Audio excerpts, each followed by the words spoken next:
ఇంత దారుణం జరుగుతుందంటే మొన్న బంగ్లాదేశ్లో ఒక హిందూ అతన్ని ముస్లింలు వీళ్ళంతా కలిపి చంపేసి లిటరల్గా చెట్టుకి గడ్డేసి కాల్ చేశారు. ఎంత దారుణం జరుగుతుందిరా నాయన. అసలు మనుషులేనారా మీరు?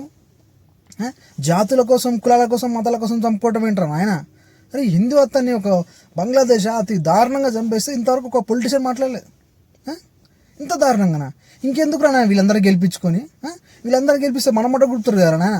అరే ఒక మనిషిని చచ్చిపోతే మరి తెలంగాణలో ఎవడు మాట్లాడలేరు? ఒక ఎమ్మెల్యే, ఎంపీ, సీఎం, గీఎం ఎవడ మాట్లాడినారా?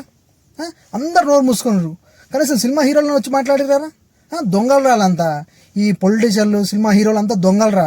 ఒక హిందూ అతన్ని చంపేస్తే ఇంతవరకు ఏ మీడియా ఛానల్ కానీ వాడు వీడు ఎవరైనా తప్పు కొట్టినారా? కనీసం అడిగినారా? ఇంకెందుకు రా పిచ్చకుంట్ల హీరోలు, ఈ పొలిటీషియన్లు అంతా ఒక మనిషిని చంపేది అంత ఎందుకురా? అంత కులాలు మచాలు ఇంత పిచ్చిలు చోట్లున్నారేం రా నాయన. అరే కులం వచ్చి అన్నం పెట్టదురా? ఏ కులం వచ్చి అన్నం పెట్టదురా? మనం కష్టపడితే డబ్బులు ఇస్తారా ఎవడన్నా? మీ అమ్మ కుల పిచ్చిలు అని చూడకులారా. మత పిచ్చి, కుల పిచ్చి పెరిగిపోయిందిరా మీకు.